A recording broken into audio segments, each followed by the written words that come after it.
আজকের রেসিপি তেল পটল।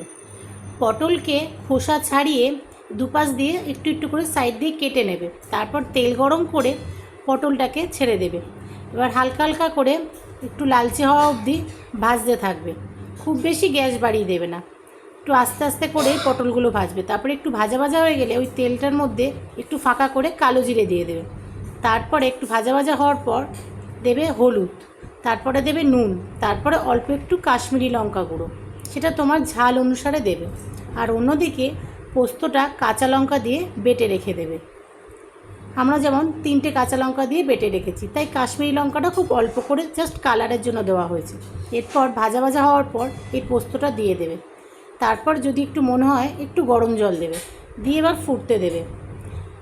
যদি ইচ্ছা হয় তাহলে মিষ্টি দিতে পারো, না হলে নাও দিতে পারো, এটা একটু ঝালঝালি ভালো লাগবে। এরপর একদম শুকনো শুকনো হয়ে গেলে ওপর দিয়ে কাঁচা